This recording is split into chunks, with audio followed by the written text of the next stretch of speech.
I think when we talk about the Epstein Files being a problem for Trump with his base, people sometimes fantasize about all of the walls like closing in on Trump and Republican voters seeing him for who he is.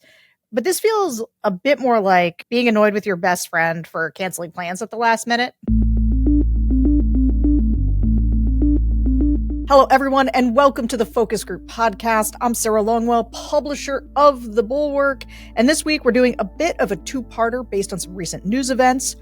First, I want to talk about this week's vote to release the Epstein Files, because I think we've got some focus group audio that pretty well demonstrates why Trump went from lashing out at Thomas Massie and Marjorie Taylor Greene to finally going along with releasing, we'll see, the Epstein Files. That happened because some Republicans are getting mildly, and I stress mildly, annoyed about his lack of transparency. Then in a little bit, we're going to turn to the Democrats, including listening to some voters who are, wait for it, this is going to shock you, mad as hell and not going to take it anymore. We are also going to hear from Senator Elissa Slotkin about the way this government shutdown ended and what she's focusing on lately and what she's learned on the campaign trail, winning a lot of tough races. She's one of the few Congress people who has been able to win in a Trump district. But first, I want to turn to the Epstein of it all, and I have got the Bulwark's great Will Sommer, author of the very excellent False Flag newsletter. Will, thanks for hopping on. Hey, I'm happy to be here. So Will and I were just in Vegas together for Indie Fest, and we went and saw The Wizard of Oz at the Sphere, which I cannot recommend highly enough. I thought it was going to be goofy, but it actually was very awesome. But afterwards, Will drops this bomb on me and Sunny and says, "Oh, that's the first time I ever saw The Wizard of Oz." Like, can you imagine? How is that possible? I wasn't sure if I had or not. And then watching it, I was like, oh yeah, I don't remember this at all. But that only made the sort of the flying monkeys even scarier for me. I will tell you the thing about the Sphere that's cool that I didn't know was going to happen is that they sort of make it a sensory experience along with it being very large. The movie you're watching, there's like things that happen, but the funniest one is when suddenly they send out actual flying monkeys in the middle of the show. Freaked us all out quite a bit. Yeah, what a way to watch The Wizard of Oz for the first time as a grown man. Yeah, it was quite an experience. Okay. I was waiting until it reached that apex medium of the Sphere. Yeah. Okay. Well, I guess that's all right. All right. I want to dive right into the sound we have on Epstein, but before we do that, what do you think? I actually been asking everybody this question. Like, why is Trump doing this about face on the Epstein Files? Like, I understand he was going to lose that vote, but now he's all like, no, I've always been for it. And I'm like, what is happening here? What do you think his strategy is? I don't totally understand it. I mean, on the other hand, I do think this has gained such momentum. But as we discussed, I mean, he was going to lose the vote, but the idea that suddenly it's like, oh yeah, he wants to sign it immediately, put it on his desk. I'm not sure if perhaps they have an idea about how they could prevent a release of a lot of the files after the Massey legislation passes. Possibly they could, claim it's part of an open investigation now into all these nefarious Democrats. On the other hand, I do think Trump is sensing that this issue is a big deal for the base, for the Republican base. I mean, the fact that all these Republican members of the House were about to flip demonstrates that this is maybe the one thing where Trump can't really work his magic and just make it disappear. Yeah, I get that. I mean, I guess in my head, I've been thinking this doesn't mean that he's had a change of heart. It means that he's had a change of strategy, which is there's some other way now that they're trying to figure out how to either not release what's in there, because the extent to which he's been fighting it makes it pretty clear he doesn't want these things to come out. And, he did this with his taxes. He was able to stonewall on his taxes for all of those years by being like, well, there's ongoing things happening. And then at some point it was just like, yeah, no, you're just never going to see these. And so he clearly didn't want people to see his taxes, just like he doesn't want them to see his the Epstein Files. But I can't imagine he's just going to let them come out. He's clearly got some other strategy for how to get them to hide the things that matter the most to him. I'm sure that in reality, I don't think he's really, eager for these files to come out or willing, or I don't think he's really given up the fight on this. He's just sort of trying to shift it to a place like where the Justice Department is in charge of it. when the initial Justice Department memo came out in July, it struck me as a big mistake because for the past the months prior to that, there had been some grumbling on the right, where are the Epstein files? But it was kind of this like stasis, and there wasn't like really kind of a crucial moment that they hit. Whereas when they said Epstein's over, get over it, that's when people got mad. And then we saw a lot of efforts to kind of get back to that status quo, like saying, well, I guess the court won't let us release the Ghislaine grand jury transcripts. So I think this may be an effort to shift it to that zone where there's no real deadline. Who knows what, it's kind of in this Pam Bondi, Kash Patel netherworld. On the other hand, it kind of reminds me of Watergate, where you have these incidents where, and, other scandals too, where, kind of the party who's being targeted will sort of relent a little bit and they'll say, okay, maybe you can have a special prosecutor or you can look at the tape, something like that. And then they keep kind of thinking that'll be the line where people stop asking for things. But I suspect what's going to happen here is the ball is rolling and it's going to be very difficult to stop. Okay. So you think we're going to see these? I think so. Well, and then the question becomes, let's say, okay, a year from now, they bring out a tranche of the so-called Epstein files. But then what happened to the documents that mention Trump's name? Will those be in there? I mean, we've heard about FBI whistleblowers saying they were told to flag the documents. Kash Patel and Pam Bondi, this is so weird to me. Whenever they're in front of Congress and they're asked what happened to the documents with Trump's name on them, they will not answer. And so in other cases where, they do this kind of like jokey, like, Senator, you should be ashamed of yourself, they just totally stonewall on that issue. And it makes me wonder, was there something that really happened to those files? Conspiracy. Yes. Okay. You've been hanging out with these MAGA types too long. I'm starting to see the world right. Their way. Yeah. All right. So let's listen to the sound that we've got from the voters. We did a show with Robert Draper from the New York Times last week, which was a great episode. You should go check it out, without totally knowing the Epstein news was about to come to a head. So these are the same 2020 and 2024 Trump voters you heard in last week's show, but we hadn't played you the Epstein sound in that episode. So we're going to do it in this episode. So here's what they had to say about Trump's hedging on the Epstein files. I also am one of the ones that's upset by the Epstein files, that they're not being released, something that Trump ran on, and now he's literally saying Epstein who, and that's just, I feel like, very dishonest and makes him look really bad. The only thing that I was a little bit upset about is, all during Trump's campaign, he said, the Epstein files are going to be released to the public, and that hasn't happened. So I feel like he may be giving in to some pressure from maybe other Republicans or Democrats. Like, we were just hoping that he was going to follow through on everything. Also, I think there's some people on that list that would then require government action, which I think he's getting pressure not to do. Well, I just think if you want to talk about puppet masters or whatever, the people that are controlling the government in the background or whatever, I'm going to jump on a conspiracy bandwagon here. Epstein didn't kill himself. If the files are totally released, there's too many people who are too powerful that would be exposed or create problems or whatever. And so I think whether Trump's involved in the Epstein case or not, I think that if he exposes it, he probably won't survive his presidency. He said he was going to release them. Like, why didn't you release them? That, is happening. And Trump's usually super transparent. So it's a little confusing for all of us who, are supportive of him and kind of feel like we know him, that like this is happening.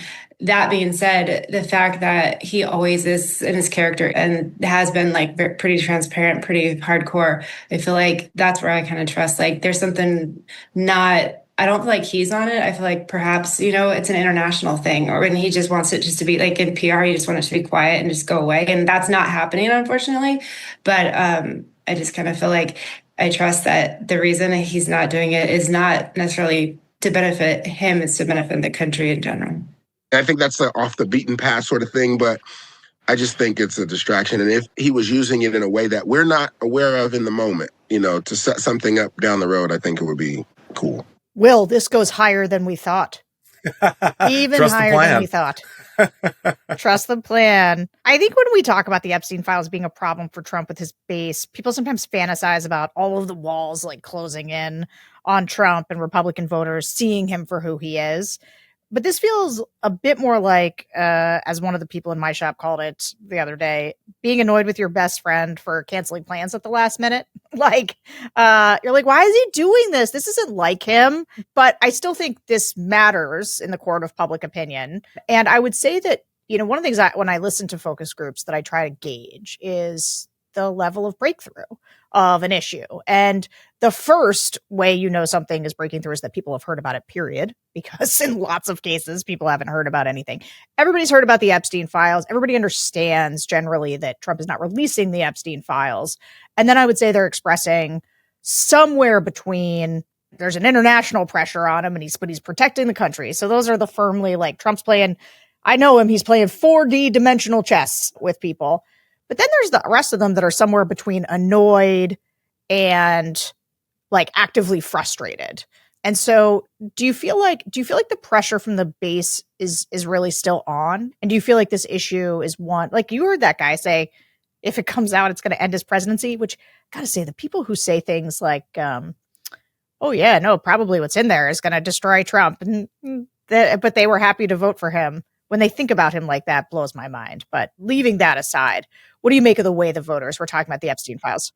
I interpreted that remark as meaning that like the cabal would take Trump out if the files came out, like that Trump himself would not be damned by them, because he that I think the respondent there had a lot of faith in Trump, and so I think there was this implication that like if you put the files out, then the cabal would somehow bring an end to the Trump presidency. I'm so glad you're here. No, of course you're right. Of course that's the right way. That's how he meant it. But I think he said he would not survive his presidency or something. But yeah, I mean, I think there are a couple ways to look at this. As you said, towards the end of the clip, we got people who are maybe alluding to some kind of like intelligence connection, maybe like a Mossad or CIA thing that, unfortunately we have to put our faith in Trump. But the more critical people up front, it was striking to me that, I think the example of a friend canceling plans back in July, I was, I think more crudely, it's sort of like they expected daddy to give them a treat. And then suddenly it's like, no, we're not going to the ice cream shop or something. You go, shoot. Oh, well, I guess the next step, which I think a lot of Democrats have been focused on, is what is Trump's implication here? Or what is his involvement? These emails about the dog that didn't bark. These voters are not at that point at all. I mean, they are very much like, why is he holding it up? Maybe he's, protecting someone, or there's a national security reason, or maybe he's just not into this story. That's very much what the storyline was back when the DOJ initially closed this case back in the summer. So these people do not seem to be engaging with like the birthday letter or these various emails about Trump or Epstein trying to blackmail Trump. That story does not seem to have sunk in. Yeah, it's a really good point. Doing Epstein now, having listened to focus groups through so many Trump, do we call them scandals? But I'm thinking of things like when he was impeached after the his perfect phone call, after January 6th, after the Mueller report, just so many instances of the way that I've watched his voters sort of make excuses for him, rally around him. The court cases prior to the 2024 election were some of the ones where you saw people say like, there was a volume to it. So they'd all heard that he had been indicted. They understood, they broke through that he was being indicted. Maybe this is somewhat similar to that, where they know it's happening, but they're hazy on the details. Like they don't grapple with the actual details of it because that is too much to have to answer. And so they do just stay the very high level of like, trust the plan. Trump's got it in hand. Well, I think this is a very typical partisan response. I mean, certainly I know when I've been, when I was a young Republican in the George W. Bush era, I wasn't looking too deeply at, the many errors of that administration or, I don't think many Democrats were super up on every detail of Hunter Biden's laptop. On the other hand, Sure. This is such a massive scandal. I do think it's noteworthy that, it's just interesting to see that people aren't really following it beat by beat. I think because their partisan motivation really would not, they wouldn't find it as, as I think compelling as people who are more critical of Trump. The one thing I would add here is, obviously we're focused on Trump voters here, but I do think the story more broadly is sinking in with independents as well. And so who are perhaps less focused on the kind of the trust the plan aspect of it. Yeah, I also think, look, as best I can tell, voters, a lot of these swingier independent voters will give Trump with his insane scandals a lot of leeway as long as he's making their lives better and making things more affordable. And to the extent that he is failing at that, plus he's got this, I think that it is contributing to what is now an actual, I'm not sure if we call it the bottom dropping out totally, but the bottom is dropping out with certain segments of voters, right? It is dropping out with Hispanic voters. It is dropping out with young voters. And so those aren't his base. Those are the swingier people who are just like, it's all this BS stuff with him again. And we're not getting any of the benefits of these, I thought he was a businessman. I thought he was going to, make things better, and he's not even focusing on them. And I think that's a big part of why you're seeing things. And do you agree with that actually? Because I don't want to overstate. There is always this like, is this the thing that takes Trump down? Is the bottom finally falling out of the numbers? And I don't want to succumb to that, but I do want to try to get an accurate sense of where voters, like how voters are moving away from him. And the polling shows that is happening to some degree. Yeah. I mean, I think this is definitely a low point for the second term so far. He's, I feel like there's a lot going on in terms of affordability. Obviously, they're coming off this bad election a few weeks ago. So, I think this is a situation where, and look, I mean, this is where we come to overthink these issues, right? And so I don't want to say let's not overthink it. But on the other hand, it is not good. I mean, everyone understands what a pedophile is. And for many years, it's been drummed into people that Jeffrey Epstein, understandably, is like the embodiment of evil. And so whether, voters just understand that Trump is kind of covering this up and they don't understand his motivations, or whether they're engaging with it more deeply and saying, maybe Trump is protecting himself here, I think that is just flat out not good for Trump. Yeah. All right, last question. What do you think the next phase of the Epstein saga looks like? And do you think that the constant sort of drip, drip, drip, there's an ongoing investigation, will placate that sense of irritation among Republican voters? I mean, this obviously now is kind of going off into, assuming Trump signs this, and there'll probably be a court battle maybe in the future about which documents get released. But the reality is, I mean, I think the administration is trying to avoid that drip, drip, right? They're ripping the Band-Aid off. But, look, every time they delay, they try to kind of push or fight over what files are going to get released. They're getting closer to when Democrats possibly take back one of the houses of Congress in November. And then that's when the trouble is really going to start. So it's sort of like, it's not like they're delaying for a better election result. I mean, things are probably going to get worse for Trump with subpoenas and committees and what have you. And I think this just strikes me as something that's not going to go away for Trump. And then when you raise the issue of, well, are there missing files? What was up with this FBI review of the files? I think it's very possible that, fairly or not, this story is really never going to go away for him. Yeah, like this is the kind of thing that as soon as Democrats are back, if Democrats get back in control, not just oversight at some point, that there will be a real reckoning with this information then. Yeah, what's up with Ghislaine Maxwell? I got to bring this up. Why is she, every time I want to talk about this, I mean, why is she in this cushy prison? There's probably some deal that is out there, and, Democrats are going to be able to find that deal. And so if it exists. And so, I think there's just so many little shoes to drop out there that still remain for Trump. Will Sommer, thanks, man, for coming on and breaking some of this stuff down. I appreciate it. No one's better than you. Thanks for having me. This show is sponsored by PDS Debt. Debt from credit cards isn't an accident. It's a system built to keep Americans down. Banks profit, creditors win, and families lose. Every call, every fee, every high interest trap is another reminder the game is rigged.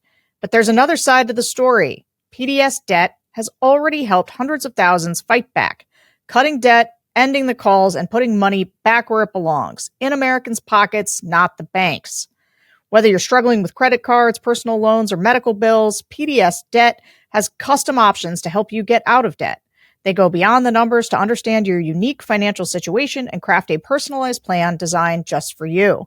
There's no minimum credit score required. They're here to help you save more, pay off your debt faster, and start putting money back where it belongs, in your pocket. If this economy has you putting more on the plastic than you would like, PDS Debt is worth a look. PDS Debt is A+ rated by the Better Business Bureau, boasts thousands of 5-star reviews on Google, and holds a 5-star rating on Trustpilot.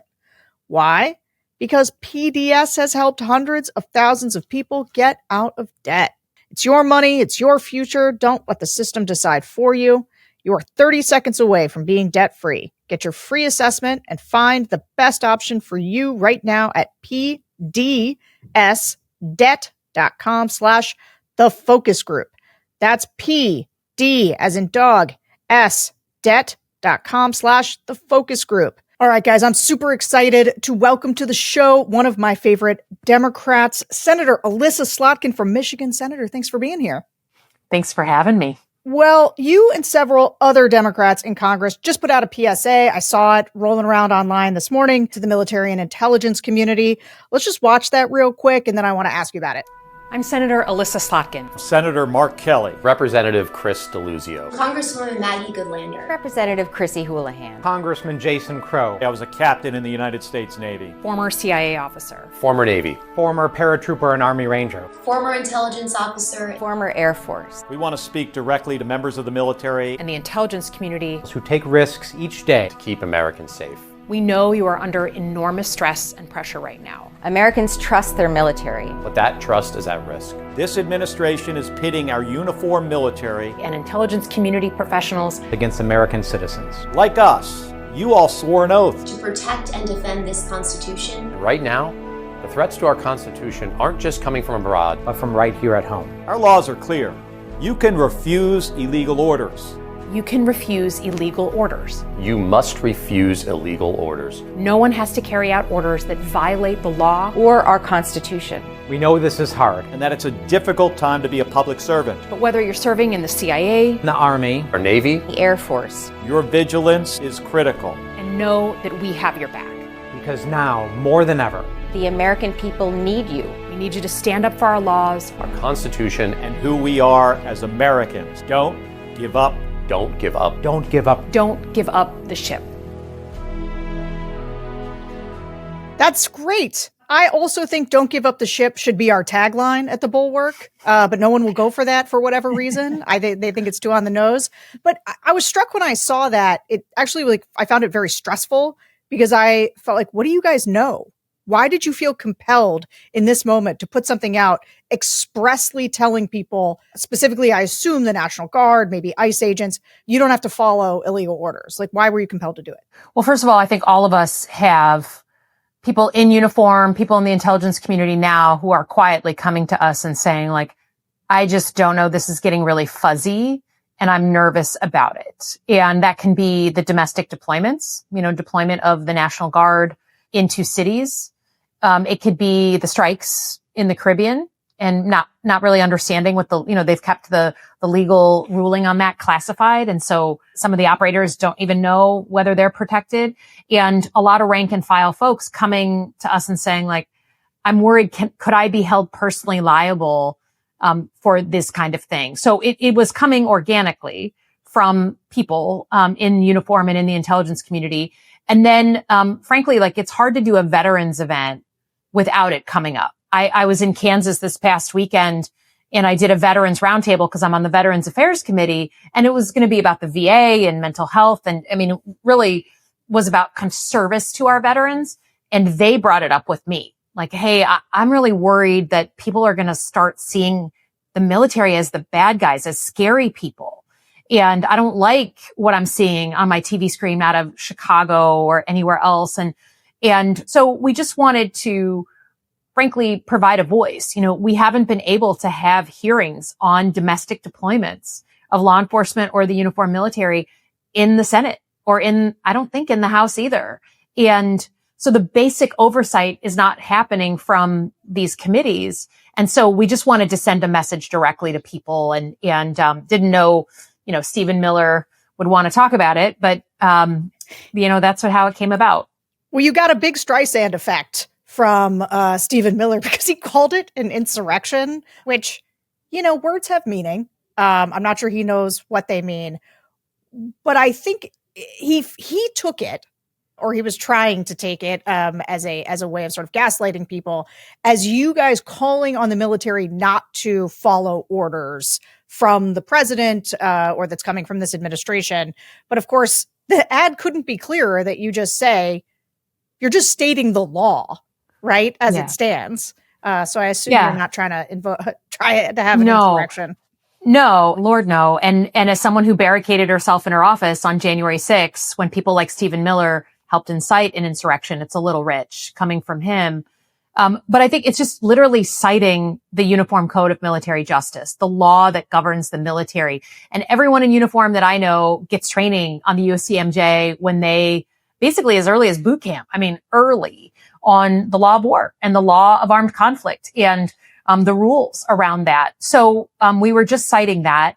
And then I think, just as importantly, it's not like this is a hypothetical, right? In the last Trump administration, then Secretary of Defense Esper, he writes in his book that when there was peaceful protesters outside the White House, the president told him to, quote, just shoot them in their legs, right, as a way to disperse them. That's illegal, right? Shooting on unarmed protesters is not legal. And to the credit of Esper, he tap danced and pushed Trump away from that. But so it's not a theoretical exercise that Trump might ask the military to do something that is against the law. He's done it, and people of principle push back. And so this was just basically saying, hey, you have a responsibility. You know that. We know this is hard. And we never want the military to be perceived as anything other than the protectors and the people who give us this life. It comes from a place of love, frankly. Yeah. You know what I like about this ad the most, though, is that, and to your point, because I would say on the average American's mind, I know because I listen to them all the time in these focus groups, they don't cite Trump doing something illegal with the military as one of their highest level priorities, right? They're talking about affordability. They're talking about, almost entirely affordability. Actually, it's just a category of affordability. It's whether it's affording their rent, affording gas, affording groceries. It's just usually some variation of that. But I do think it's important. I think something has happened that Democrats are just starting to kind of shift in people's minds, which because Trump won the popular vote, there was this sense that he certainly talked about having a mandate, and it made people afraid, like maybe Trump was going to be in charge forever, or there wasn't going to be a time when Democrats might be back in charge. Like it seemed like for a while we were just living in Trump's world of having the American people at his back.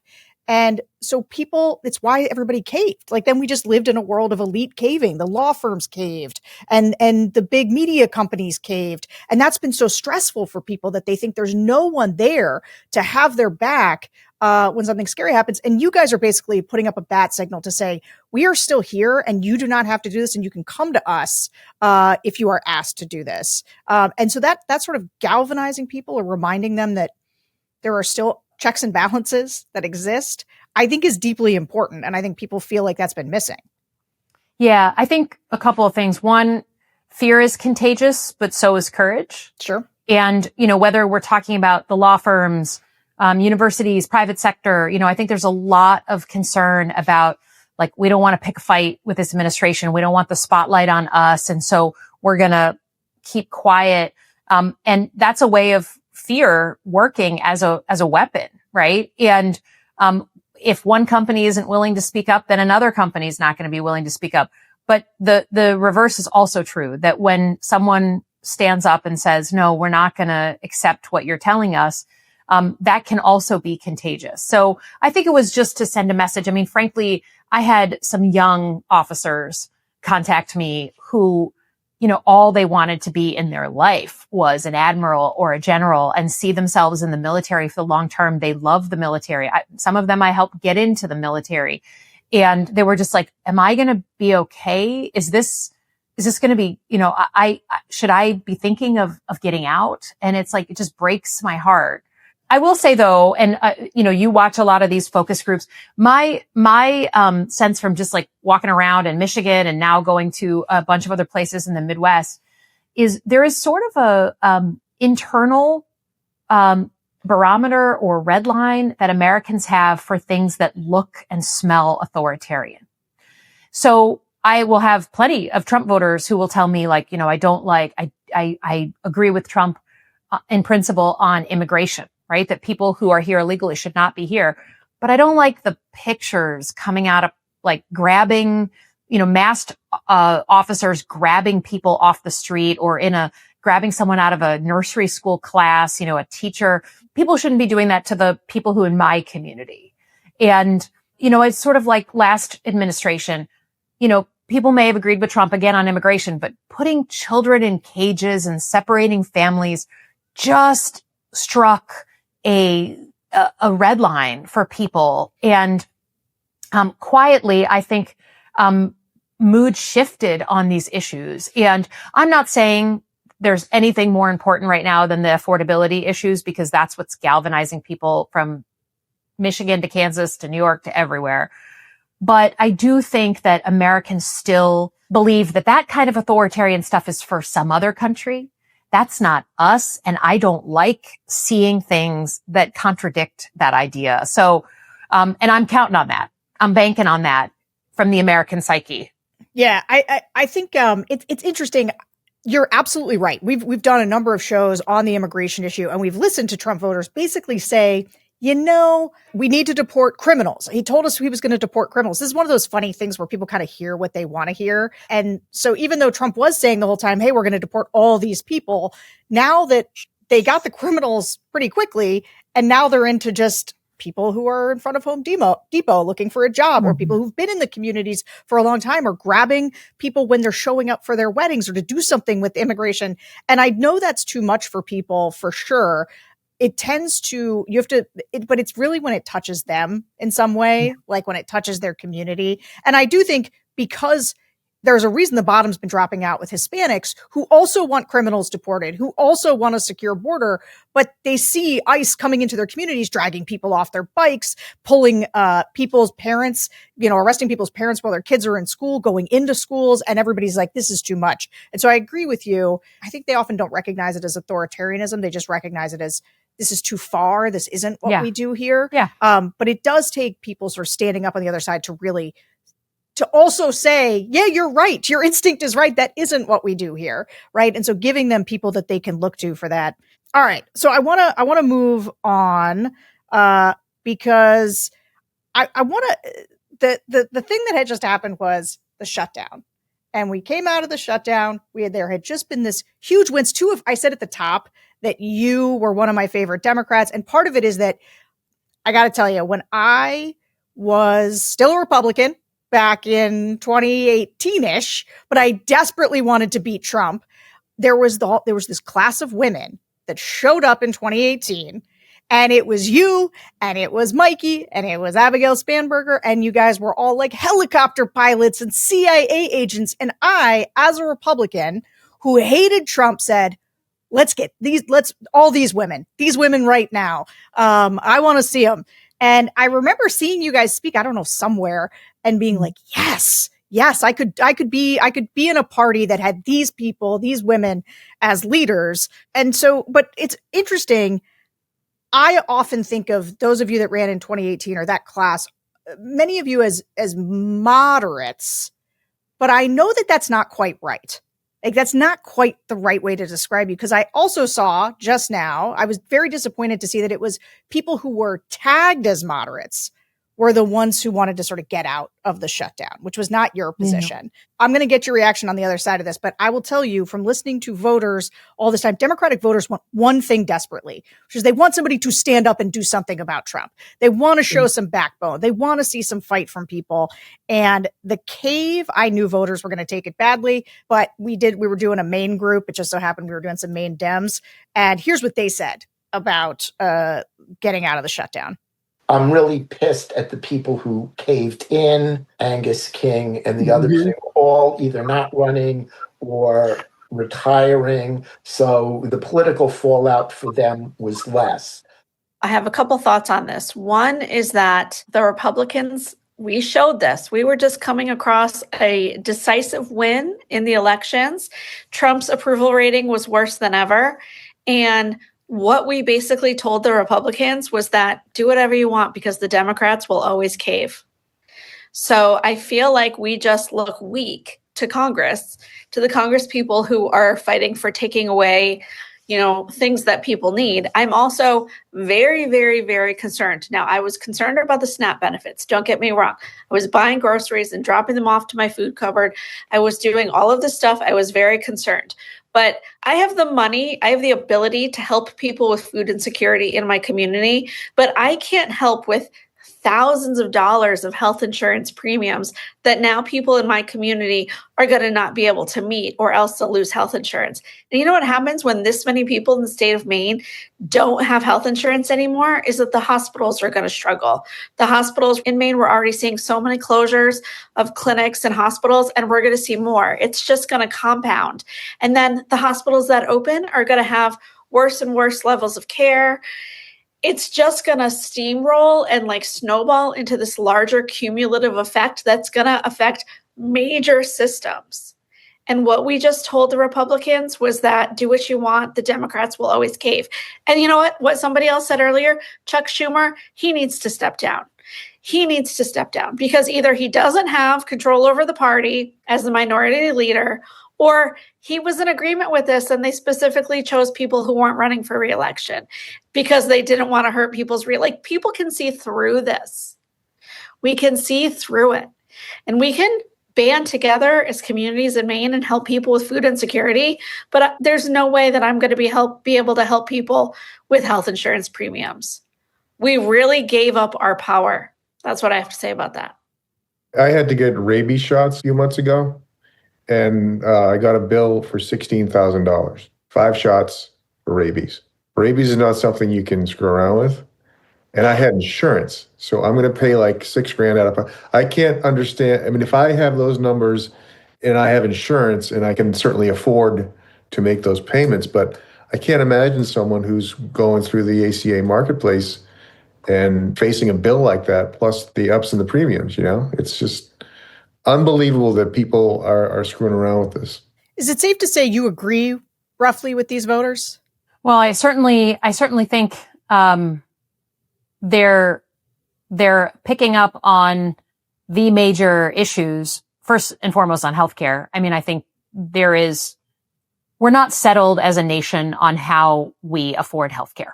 And whether that's going to be for 2026 or 2028, I think people are going to be looking not just to be playing defense and extending even the ACA for another year or two, just like what is the way we fix the American healthcare system so that all people get access to care they can afford, but you also have choice, right? I believe in that. So they're picking up on that issue. And that's why I think for a number of weeks we were successful in the shutdown because we were united and we were talking about that issue that's so personal to so many people, including me. Look, I think whether it's the shutdown or the election that happened a couple days before the end of the shutdown, the message that the country is sending very loud and clear, whether you're in Manhattan or Kansas or Virginia or whatever, is number one, cost of living is the galvanizing issue of our time, the American dream and saving it. And then number two, people want a new generation of leadership. Yeah. And that doesn't just mean like there's a cookie cutter way to do it. What works in Manhattan is not going to work in Kansas and maybe vice versa. But I no longer think the divide among Democrats, to your point earlier, is like moderate versus progressive. I think that's very 2019. I think the divide now among Democrats, senior Democrats, is do you believe Trump is an existential threat and therefore we need to fight back and play some offense? Or do you believe we can just wait it out, wait for the public to turn against him, just like in Trump 1, right? And I'm in that first camp. And I may have much more pragmatic views than a lot of people in my caucus. I come from Michigan. Trump won my state. I mean, I have a mandate to work across the aisle whenever I can, even if it's not fun. But do I believe we sit and wait for bad things to happen so that public opinion turns and we have no responsibility to play offense in a strategic way? No. So that's the divide. And that's why you saw a lot of frustration around the shutdown. So I have strong thoughts about I'm very down with the gerontocracy, which actually is a little bit unlike me because I have sort of conservative bents where I like stability. I like people to have wisdom. But I got to tell you, we are dealing with a technological upheaval and new challenges that these people were built and forged in a different era. And again, it goes back to one of the things I've always liked about a lot of the class that ran in 2018 is many of them were galvanized by Trump's arrival on the scene to begin with. And they don't carry around some of these same notions of, well, this is how it's always worked and it always has to work this way. Like there's just an element of, hey, you know what? If he's going to burn things down, we can build new things from here. Like we can act differently.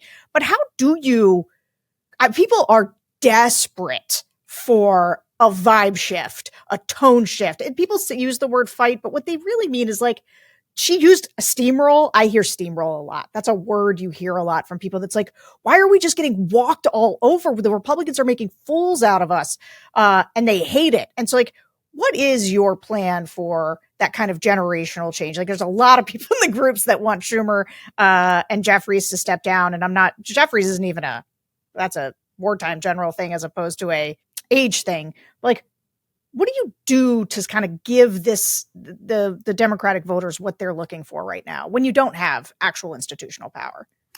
Yeah, I mean, look, there's no doubt about it. We don't have the House and Senate or the White House, and so we're on our heels in that way. But I think honestly, there's plenty of power in being a senator or a member of the House or a governor or whatever in this, and it's convening power. How do you bring people together around a strategic plan, get on the same sheet of music, and then communicate that to the public? Because the thing I hear, the second part of what you're saying is like, what's the plan?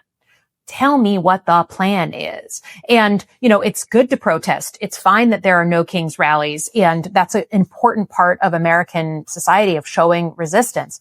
But that isn't the only thing. If you look back at the brilliant movements of our past, it's when you combine grassroots public pressure with a plan among leadership to push for a specific goal, right? So that's the part that I think is still norming and storming, even a year later. And when I tell people like the reason why you don't know what the plan is because we're still struggling on what that should be and getting consensus around that. And, you mentioned it. I don't think it's just like your age, although I take the point on tech. But I think it's about that ability to say, look, maybe in the Senate 20 years ago, this was the way we did business, kind of very formal and, back and forth and kind of collegial and very processy, things like that. It's just not the way. I've been here now 10 months. I wish that I had seen the Senate in that time, but it's not what it is today. And we either adapt or we fall by the wayside. And I think that to me is the biggest issue. It's not just a function of someone's age, because I know some members who are older, but they are like down to fight. Yeah. And have a plan. It's like, well, that's not how things are done. Elissa, that's not how we, and 15 years ago, this is how we solved this problem. And I'm like, I am so thankful you did that 15 years ago. That's just not the world we live in right now. We got to have a more. 15 years ago, Republicans kept their word. Like if senators were negotiating or House member and Republicans like, well, this is what we'll do. They didn't have a president who just did a rescission and basically was like, yeah, we don't care what we agreed to. And so, I want people to operate in good faith. I was a big proponent of the norms and the values and all this stuff and not to give it up in Trump's first term. But I also think that this time, and the reason that people say steamrolled is people are just like desperate for somebody to understand, like, hey, look what time it is, as the MAGA people say. Like there's a new way that things are happening. And I don't want to be in a downward spiral, but I also don't want people to keep getting steamrolled. But like, what was the plan going into this shutdown? You talk about, I do think part of the frustration was you guys got in, the shutdown actually was kind of working. You were winning. You get these enormous elections. You got these guys on the ropes. And then boom, plug gets pulled on the shutdown. Why? Why not fight a little longer? Yeah. Well, I was part of the group originally that was negotiating. Again, my state, like I was a federal government employee. Shutdowns are not, no one enjoys a shutdown, or you shouldn't enjoy a shutdown. I think there were real things happening in our communities, like the cuts to SNAP, like air traffic controllers, like real things that were giving people legitimately real pause. But this group of people, without an overall plan to get through the shutdown that was coming, a coordinated House, Senate, leadership on down plan, this group felt compelled to do something. Now, ultimately, I don't think the deal was one we should have taken, right? But I understand that sometimes, states are different, and that if in absence of another plan, people are like, well, this is what I'm going to go for. And you're right. I think for many weeks we were succeeding and united and on an issue where people trust Democrats more than Republicans, which doesn't always happen. But, again, in order to successfully navigate when you're in the minority like this, you have to have not just a week to week plan, but a way that you're going to come out of it.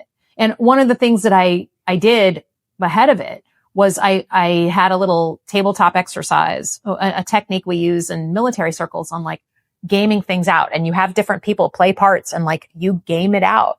And there was always going to be a very difficult path if we didn't go in with a clear plan that the entire caucus agreed to. And this is where like a firm hand and a firm strategy is still the thing that allows us to maximize our power. And we had a tough couple of weeks. Yeah, without that's where leadership comes in. That's where the leadership of the party comes in. In closing, I'll just do one last thing. You've won a lot of tough elections since you first ran in 2018. In your statewide race last year, that was the toughest. That was like your old congressional district where, it was like they went for Trump and you, which is a very specific, narrowly for you, narrowly for Trump. Doesn't happen a lot of places. What have the last few years of these close run elections taught you about voters? Like, has anything surprised you about how these voters make these decisions? First of all, I think politics has been changing about every 18 months in the United States. I think if you think you understand what happened in the last election, that's interesting, but it's not necessarily going to be instructive for the next election. And we're constantly trying to win the last election, and we have to. I think that's number one. Even in my 4 elections that I've had, what we did in 2018 is very different from how we had to approach voters in 2024. I think there's so much noise that a lot of voters, at least in my state, are like actively avoiding news and politics. They recoil. And so how do you communicate with folks who don't want to talk about what you want to talk about is a real challenge. And then I think, I think sometimes elections are like vibe checks, right? I don't know many people who are going and looking up the 13-point policy plan that the Democrats have come up with to tackle this issue. I think they want to know there's a plan, but they also just, do you actually seem like someone who's going to fight for them on the issues they care about? And more often than not, that's like a vibe that they get. So, I think those are certainly things that I've learned over time.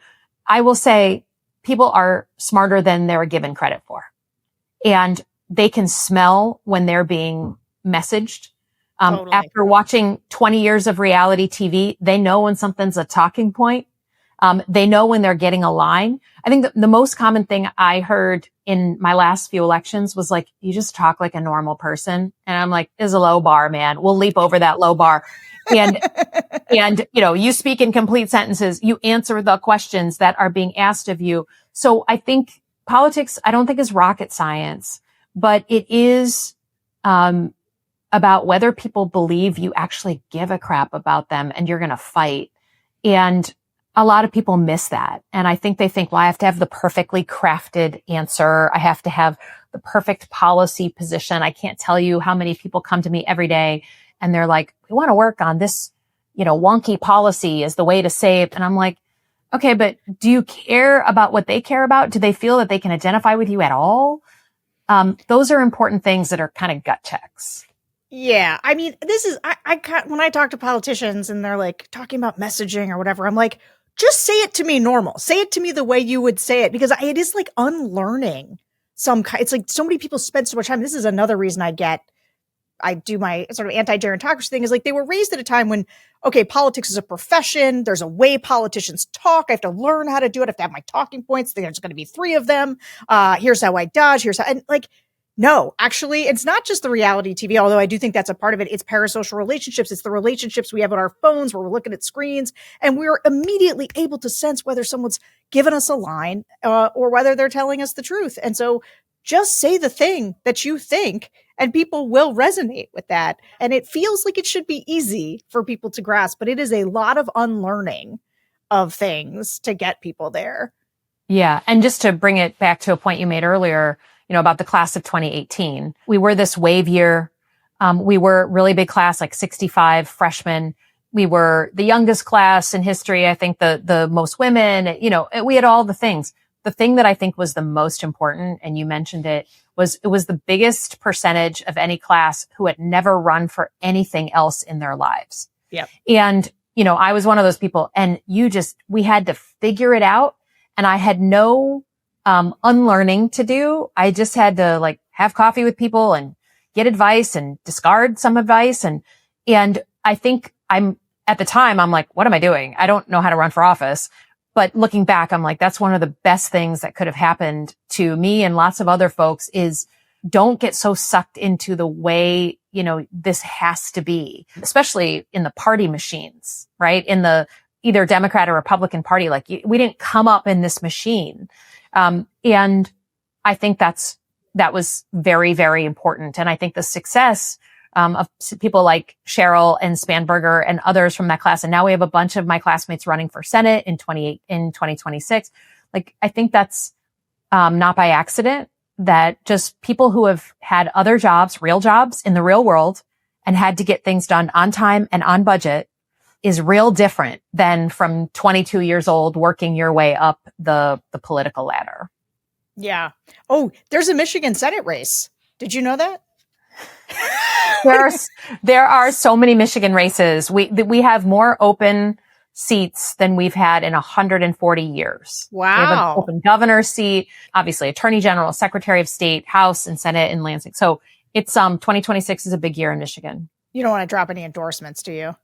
That's not how we do it typically in Michigan. It's fine. It's like a totally unfair question. I know. It's we have kind of a way. I'm following the footsteps of Senator Debbie Stabenow, former governors, current governors.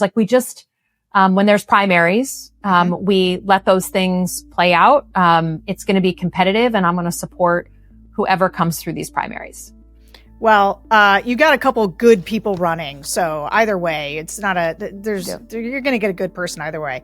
Senator Elissa Slotkin, thank you so much for joining us. And thanks to all of you for listening to another episode of the Focus Group Podcast. We'll be back next week. But in the meantime, look at our show notes for the Bulwark's audience survey. It's going to help us make some important decisions as we roll into 2026. But also, go become a Bulwark Plus member at thebulwark.com. And thanks for listening.